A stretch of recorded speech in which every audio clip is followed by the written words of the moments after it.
माँ की आत्मा। आज कुछ ज़्यादा ही देर हो गई। वैसे तो वो महिला हर रोज़ 8:30 बजे तक आ जाती है। आज 9:30 बजने को आए, फिर भी नहीं आई। बिना उसके आए दुकान बंद भी तो नहीं कर सकता। उसे वचन जो दिया है। क्या नाम था उसका? इतने दिनों में उसका नाम भी नहीं पूछा मैंने। ये सब बातें रमेश के दिमाग में चल रही थी। कुछ दिनों पहले ही तो उसने ये डेयरी शुरू की थी। उसकी ये शॉप ज़्यादा बड़ी नहीं थी जिसमें वो दूध और बाकी मिल्क प्रोडक्ट्स रखता था। उद्घाटन के दिन ही पहली ग्राहक बन एक महिला उसके शॉप पर आई थी। उसकी गोद में एक छोटा सा लेकिन बहुत ही प्यारा बच्चा था।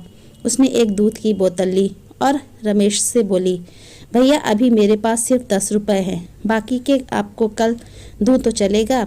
रमेश ने एक बार उसकी तरफ देखा। गरीब थी बेचारी, गले में मंगलसूत्र नहीं, माथे पर सिंदूर नहीं, शायद पति मर गया होगा बेचारी का। रमेश ने अंदाज़ा लगाया। पुरानी मैली साड़ी को कई जगह रफू किया हुआ था, माथे से पसीने की बूंद बह रही थी।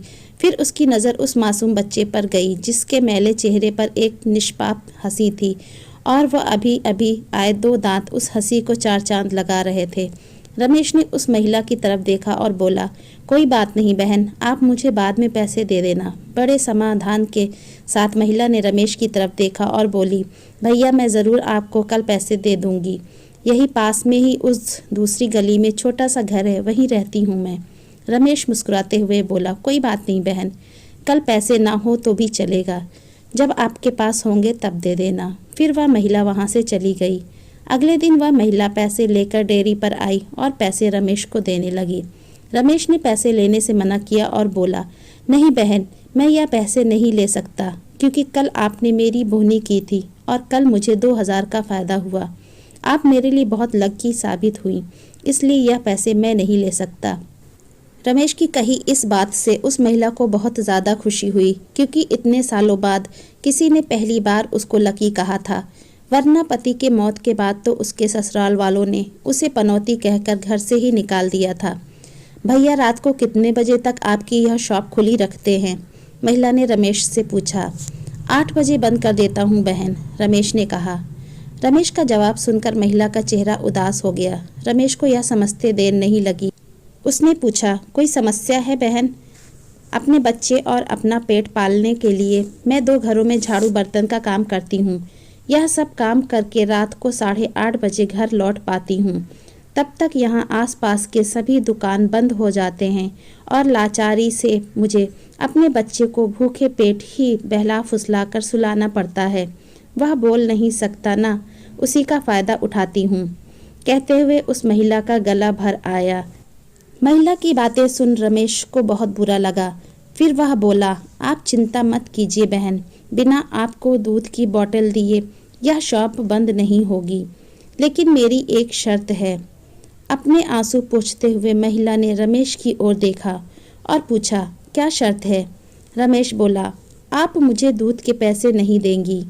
यह सुन उस महिला की आंखें फिर छलक गई, लेकिन इस बार आंसू दुख के नहीं खुशी के थे। उसे ऐसा लग रहा था जैसे इंसान के रूप में भगवान उसकी मदद करने आ गए हों। उस दिन से हर दिन 8:30 बजे वो डेयरी पर आकर दूध की बोतल लेकर जाती। धीरे धीरे 5 महीने बीत गए और धीरे धीरे महिला बीमार होने लगी। ज़्यादा काम और चिंता की वजह से उसका शरीर दिन ब दिन सूखता जा रहा था।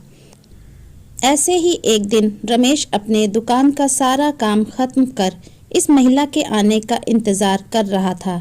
9:30 बजे वो महिला आई। आज उसका चेहरा कुछ ज़्यादा ही बेजान नज़र आ रहा था।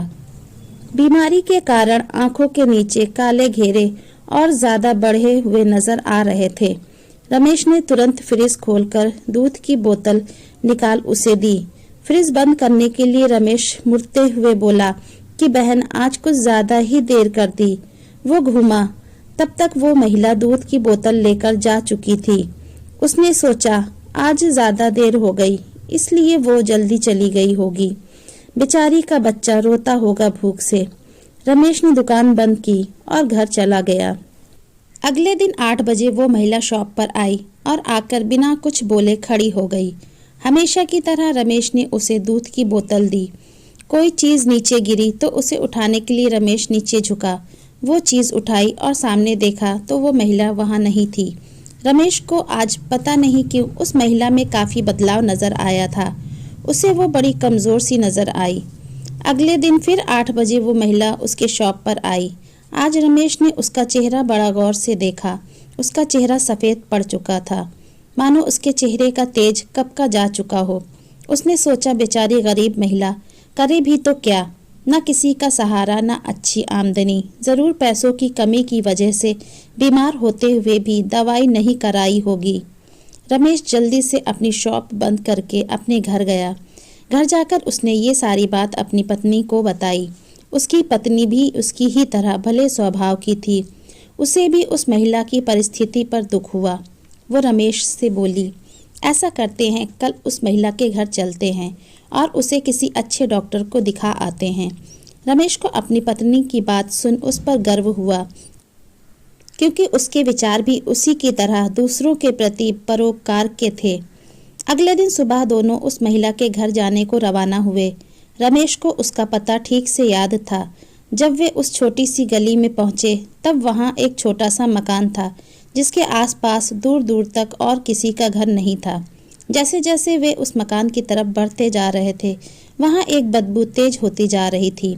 दोनों उस मकान तक पहुंचे और दरवाज़ा खटखटाया ही था कि वो खुल गया और वो बदबू असहनीय रूप से बढ़ गई। फिर भी दोनों अपने नाक पर कपड़ा रखकर उस अंधेरे मकान में घुसे, जहां बच्चे के खेलने की आवाज़ आ रही थी।